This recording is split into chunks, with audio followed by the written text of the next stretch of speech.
Bismillahirrahmanirrahim. Alhamdulillahirabbil alamin. Wassalatu wassalamu ala Rasulillah ma ba'd. Assalamualaikum warahmatullahi wabarakatuh.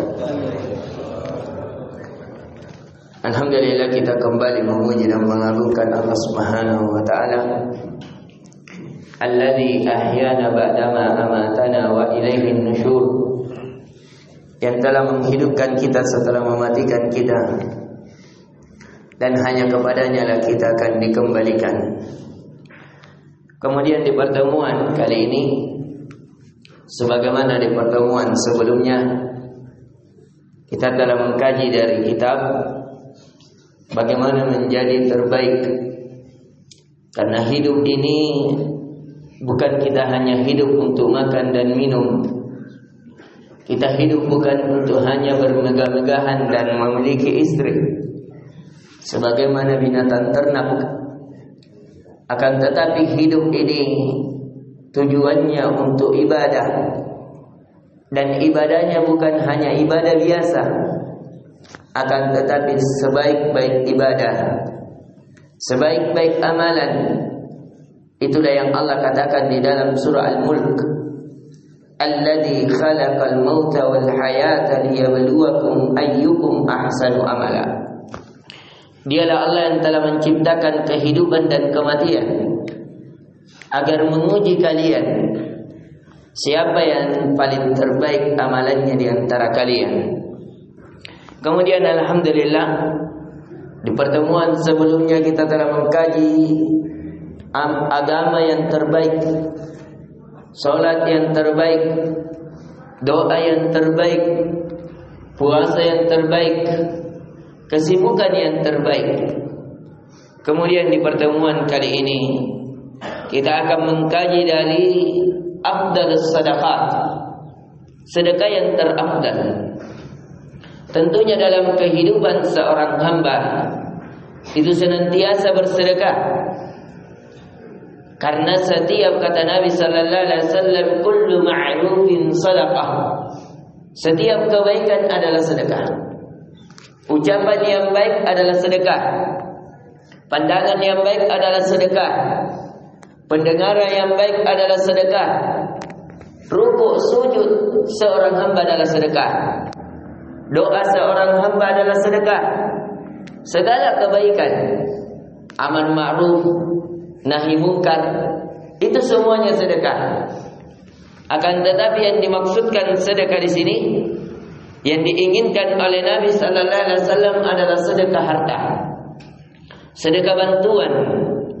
Yang dari Abu Hurairah radhiyallahu an, qala Nabi sallallahu alaihi wasallam, afdalus sadaqah ma taraka ginan wal yadul ulya khairun min yadil sufla. Sebaik-baik sedekah, kata Nabi, apa yang kalian berharap padanya kekayaan. Jadi ketika kita mau kekayaan, harta kita pegang, tapi mungkin ada saudara kita, ada sepupu kita, ada keponakan kita yang minta tolong untuk dibantu. Disitulah kita diuji. Apakah kita ingin mengumpulkan harta kita untuk kesenangan diri kita, ataukah kita membantu saudara kita yang kesusahan? Ketika kita membantu saudara kita pada kesusahan tersebut, maka disitulah sedekah yang terafdal. Sedekah yang ketika kita takut miskin dan mengharapkan kekayaan. Yang kata Nabi, wal yadul ulya khairun min yadis sufla. Ketahuilah bahwa tangan di atas itu lebih baik dari tangan yang di bawah. Wabda'a biman ta'ul. Dan kata Nabi, memulailah dengan siapa yang kalian dibebani padanya, yang kalian bertanggung jawab padanya. Maka sedekah yang terafdal yang kita dibawa tanggungannya. Seperti kalau kita seorang suami, istri kita yang terafdal, anak-anak kita, barulah kita menyamping ke saudara-saudara kita. Kalau seorang bapak, anaknya. Kalau seorang istri, anaknya. Kepada ibunya, kepada bapaknya. Intinya orang-orang yang terdekat darinya. Itulah yang kata Nabi, al-mar'atu imma an tut'imani wa imma an tutallikuni.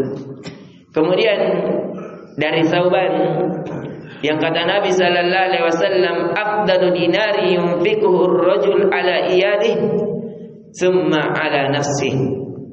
Sebaik-baik dinar yang diinfakkan seorang lelaki adalah yang dia infakkan pada keluarganya, kemudian kepada dirinya. Kenapa? Karena keluarganya adalah tanggung jawabnya. Karena keluarganya adalah hukumnya wajib untuk dia berikan nafkah, berikan infak. Maka ketahuilah sekali lagi kaidah dalam segala hal bahwa ibadah yang terbaik adalah apa yang Allah wajibkan. Kemudian apa yang Allah sunnahkan, tekankan. Kemudian setelahnya dan setelahnya.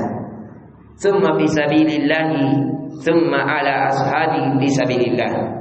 Kemudian kalau dia sudah infakkan kepada keluarganya, baru kepada dirinya, barulah kepada jalan Allah, kemudian kepada sahabat-sahabatnya di jalan Allah. Inti pelajaran yang bisa kita petik, yang pertama bahwasanya tangan yang di atas itu lebih baik daripada tangan di bawah. Kemudian sedekah yang terafdal adalah sedekah kita ketika mengharapkan kekayaan dan takut kemiskinan. Disitulah ujian keimanan. Apakah kita masih meyakini bahwa dengan kita bersedekah harta berkurang, ataukah kita meyakini janji Allah dengan kita bersedekah maka harta akan berkembang dan tumbuh. Disitulah diyakini apakah kita masih mengharapkan dari bunga-bunga dunia, ataukah hati kita sudah tergantung dengan kehidupan akhirat. Maka disitulah diuji keimanan kita. Apakah kita masih mementingkan diri kita sendiri atau mementingkan dari orang lain? Apalagi kalau orang lain dalam rumah sakit istrinya, orang lain dalam membutuhkan kebutuhan pokoknya. Maka hendaknya seorang mukmin itu merasa tahu di mana yang terbaik untuk dia tempatkan hartanya. Ini mungkin sedikit yang bisa kita ingatkan bahwasanya adalah sedekah yang Allah wajibkan. Kemudian apa yang Allah ada di tanggungannya, kemudian dirinya, kemudian di jalan Allah, kemudian dia infakkan kepada sahabatnya yang bersama di jalan Allah. Ini yang bisa kita berikan. Semoga ada manfaatnya. Lebih dan kurangnya mohon dimaafkan. Subhanakallahumma bihamdik, asyhadu an la ilaha illa anta, astaghfiruka wa atubu ilaik. Assalamualaikum warahmatullahi wabarakatuh.